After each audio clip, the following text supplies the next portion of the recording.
Hello guys, চলে এসেছি আপনাদের সো ফিল্ম ইউটিউব চ্যানেলে। আমি আপনাদের কাছে মানুষ জয়তী মজুমদার। আজকে আপনাদের সো ফিল্ম ইউটিউব চ্যানেলে একটা নতুন ওয়েব সিরিজের সন্ধান দেবো, যার নাম নিশির ডাক। নিশির ডাক হইচইতে 17 অক্টোবর রিলিজ হয়েছে।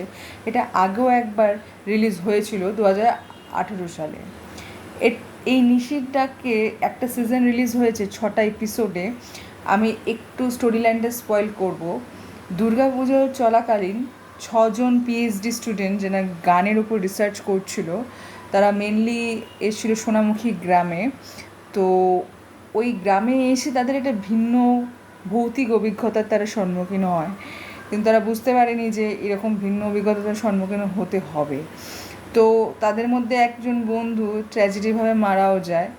তো গল্পটা এগোতে থাকে মেনলি হচ্ছে গান গান বাজনা করলে বা পিছনে ফিরে তাকালে ডাকে, তো তাদেরকে মেনলি অ্যাট্রাক্ট করছিল। এইভাবে গল্পটা এগোতে থাকে। আমি বেশি কিছু স্পয়েল করব না।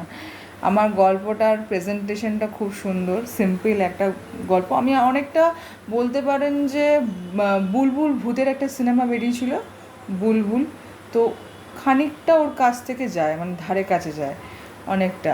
তো এইখানে অ্যাকচুয়ালি যে মেন যে স্টোরিটা একটু আলাদা, যারা হাটকে দেখাচ্ছিল যে রাজঘরানাতে একটা বাচ্চা মেয়ে শুকনো কাপড় দিতে এসেছিলো দুজন বন্ধুকে, ভিজে গেছিলো।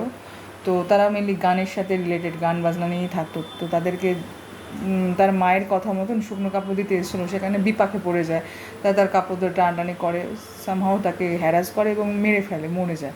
তারপর থেকে এই গল্পের সূত্রপাতটা হয়। তো আমার ভালো লেগেছে গল্পটা দেখে।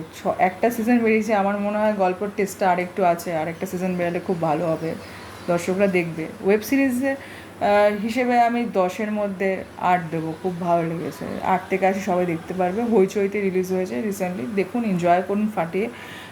দেখা হবে আপনাদের সাথে নেক্সট এপিসোডে। ভালো থাকবেন, সুস্থ থাকবেন। ধন্যবাদ।